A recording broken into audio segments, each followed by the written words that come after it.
Digital. Please welcome Karen Mcdonnell.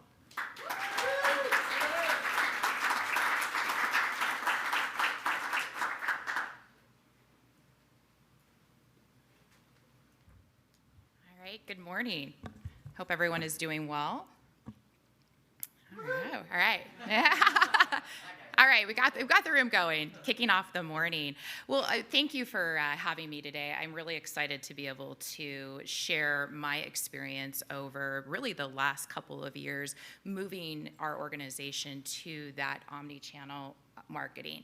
And so I do have some images, not as fancy as Roger with the memes, but a little bit of an animal theme today. So we can talk a little bit about that.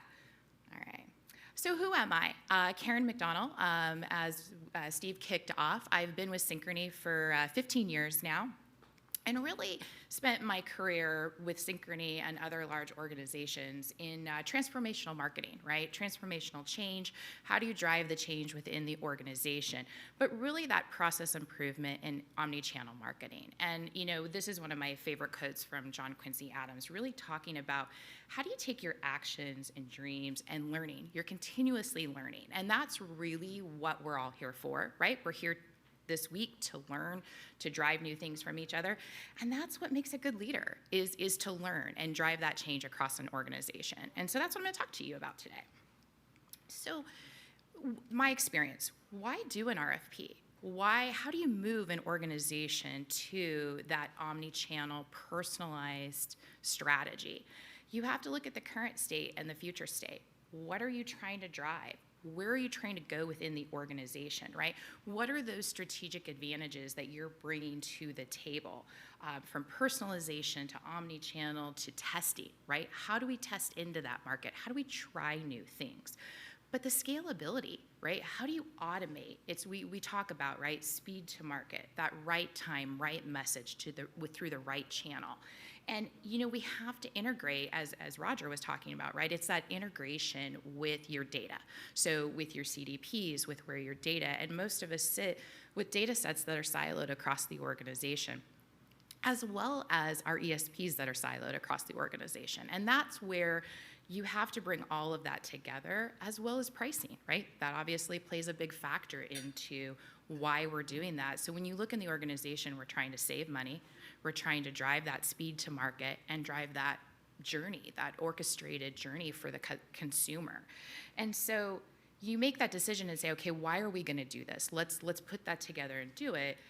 But then you ask yourself, okay, well, how do I do that, right? What do I need to have? What do I need to do to bring the organization together? And what skills do I need to have before I pull this off? The organization, right? You need to have the internal and external support across the organization. You have to manage up, right? Our senior leaders have a perspective of where they want to go and how they want to do it. But is that right with all the pieces of the puzzle and the landscape when you start to bring it together? Communication, I couldn't stress this enough, is that you have to be able to communicate and communicate clearly of what are those deliverables, what are your charter, where are you going, what are you doing with it? But listening, you have to listen to what your consumer wants internally, right? What are your internal stakeholders? What do they want across multiple functions?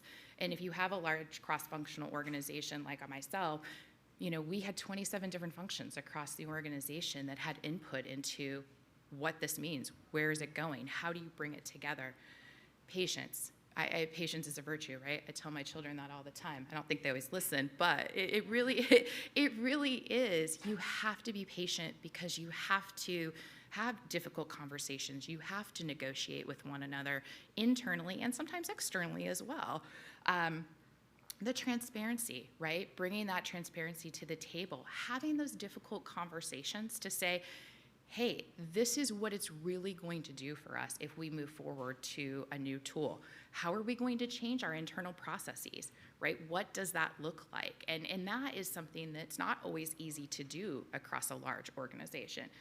These are all critical pieces when you're working in a cross-functional environment. So you've got to think about that as you put that skill set together and you put your teams together. The political nature of it, it's interesting when we put that on the page, right, talking about the political nature, and I think it's something that we should all talk about because It is political, right? It starts at the top, and then it works its way down into individual functions. And you have to have some really difficult conversations about, this is the change we're driving. And I think that's where we talked about the negotiation and the listening. It does come together, and you do have to be able to partner, and you have to have some concessions. There are times where that comes to the table as well. So advocating. This one was extremely important to me to share and talk about. You have to have the time, the money, and the resources, right? And a lot of times, that conversation doesn't happen until after the fact. I can tell you from personal experience that, I was told to go down a road of initiating an RFP, but we hadn't had a lot of the difficult conversations internally around who's paying for this? Where's it coming from? How are we going to consolidate? What does a migration look like, right? All of those things that you should be asking yourself as you go through this journey, you've got to sell it internally. How does that fit together with your MarTech stack, right?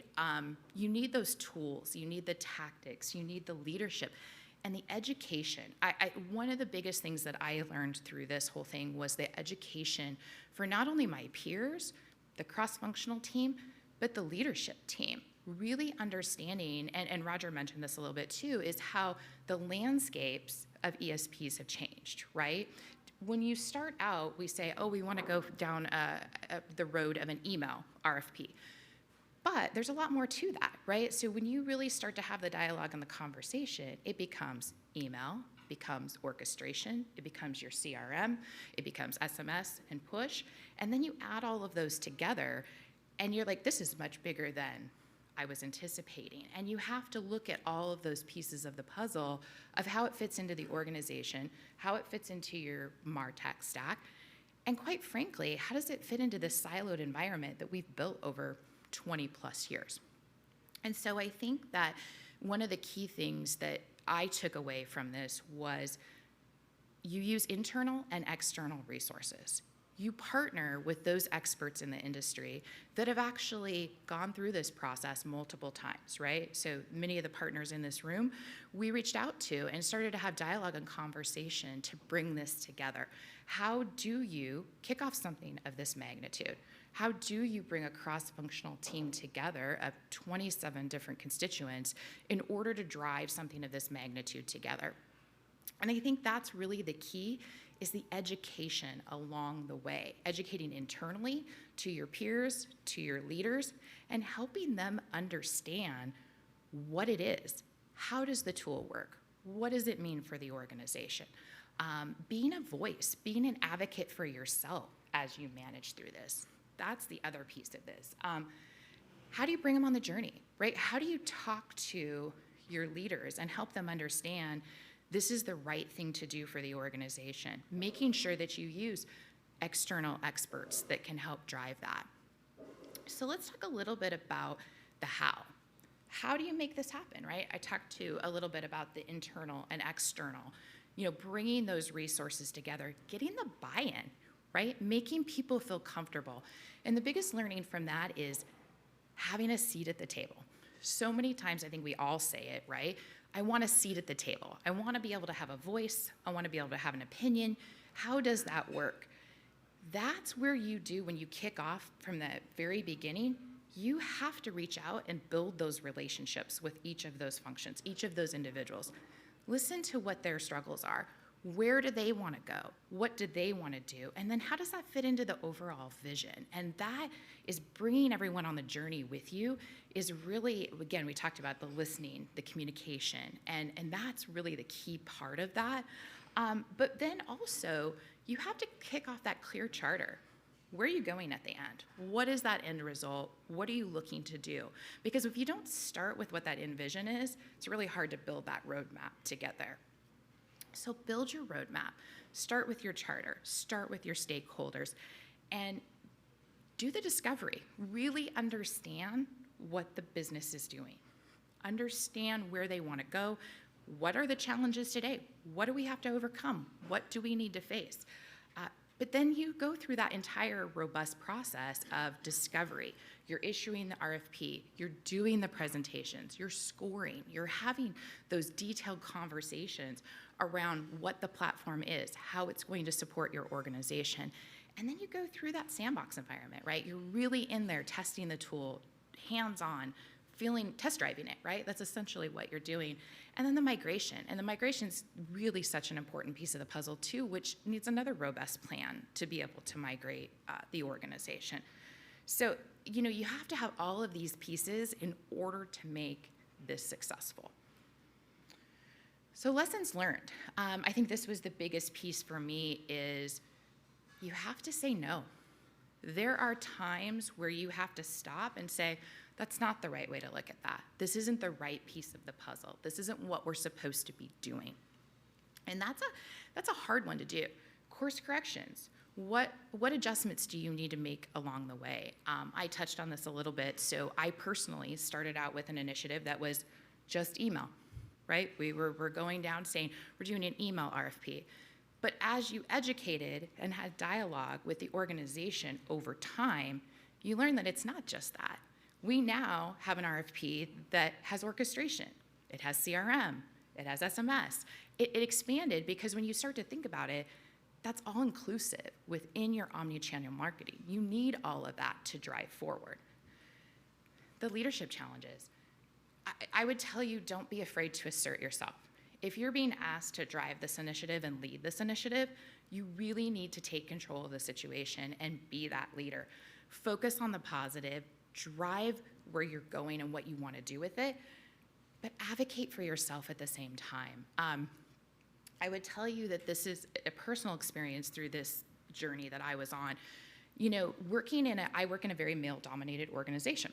And so many times, my opinion doesn't always come across as the way it should, right? And so you're still kind of fighting that. And I had to actually pull external resources in to help me educate and navigate. So, as frustrating as that could be, you have to stop and ask yourself, okay, what tools and resources do I have available? How do I do this? How do I think about it differently? How do I educate? How do I teach people that aren't listening, right? And we're all gonna face that, and I'm sure we all face it on a daily basis. But the biggest thing I can leave you with is advocate for yourself, be positive, stay strong, and know that you're doing the right thing, not only for yourself, but for the organization, because you're a strong leader, you're a big leader. I think that's such an important piece of the puzzle. So how do we bring it all together? We've talked about many different things, and what I would say is you have to have that clear charter, you have to have those clear goals, but you also have to know you're going to have to course correct, right? It's not going to be this roadmap that you set out day one is what you end up delivering at the end, right? It's going to flex, it's going to adjust. Be okay with that, right? Be okay with that flexibility. But you also have to set clear roles and responsibilities across the organization, right? You have to make sure that people understand what their role is, what their seat is at the table, and get to know your resources. I talked a little bit about that, but there's a bit of personal relationship building that comes into this. Understand what frustrates them. Understand how they work. Understand what their day-to-day looks like, because what that does is it allows you to have an advocate when you need it. Have those experts at the table because they just want their voice heard. And again, that mix of internal and external expertise is so important as you embark on a large initiative like this. You need to bring industry experts with you that can help you drive this forward.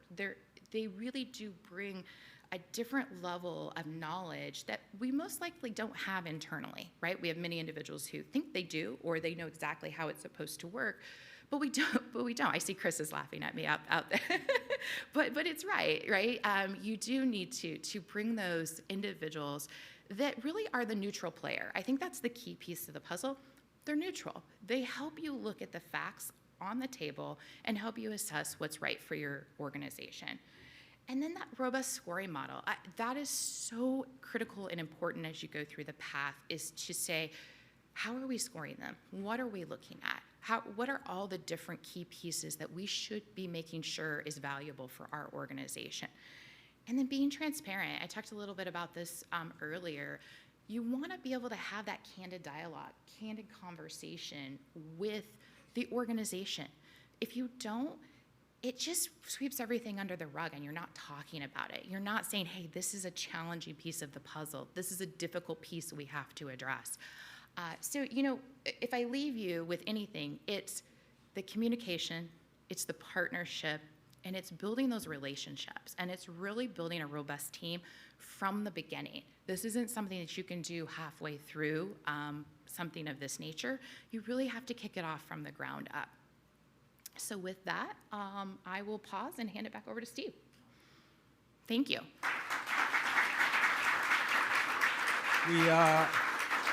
Thank you, Karen. We have time for questions. Now, throughout the next 3 days, if you have questions, please raise your hand. Stand, tell us who you are and who you're with so everybody can meet you. And wave your hands, because I have really awful eyesight. Yeah.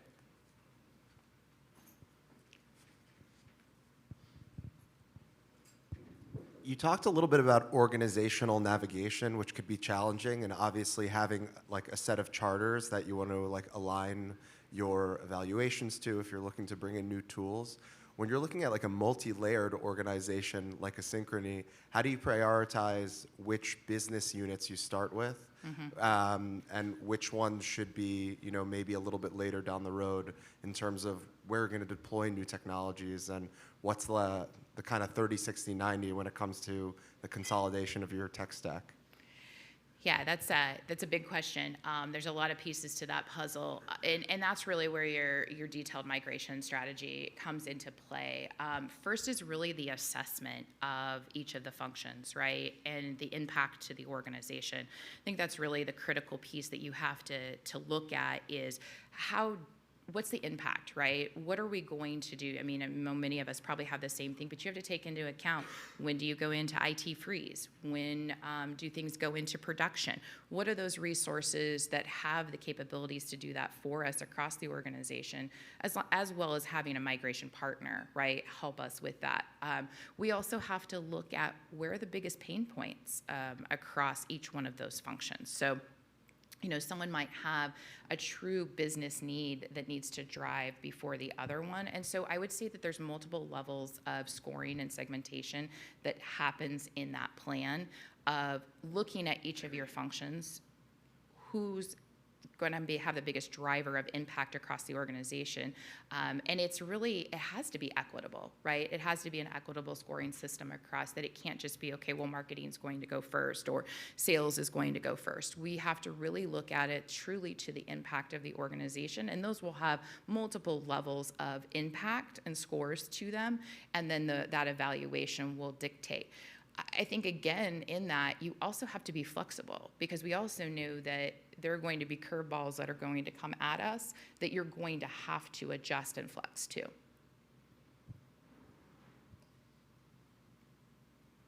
Karen, how were you proving this out along the way? Where were you using, in order to prove this out internally, what resources were you using in terms of case studies to sort of prove out to people along the way that even though we're not doing this yet, this is going to benefit our customers, and here's how? Yeah, we definitely, with our partners, we brought along the like you said, specific case studies to companies who have done this before us. We also, what's happening in the industry? What is what's hot in the marketplace? How is it working? How are other large financial institutions doing the same thing? And what are their learnings? What have they gone through in this process? And so, again, this is where the external resources come in. You have to partner with your external resources, and that's across all your different partners, to really understand the learnings along the way. What are those use cases that other large financial institutions have encountered, and what did they learn, right? What are some of the roadblocks that they hit, so hopefully we don't have to hit those as well? And from the customer level, how would you characterize the success so far in terms of what you're doing for your customer now that you weren't doing, say, a few years ago? I think what we're really being able to do is, and Roger hit a little bit on this too, is we're able to deliver that personalized message to the consumer through knowing them, right? We know the consumer. And so as we're building this and we're looking at this, it really does come down to personalization. use myself, right? You know who Karen Mcdonnell is. You know where I like my offers to be delivered. You understand my customer behavior. When I come back, you know who I am. You know my purchase behavior. You know how much I've spent. You know which portfolios I'm working with. And knowing that is going to drive you to the next level. Karen Mcdonnell, thank you so much. Thank you.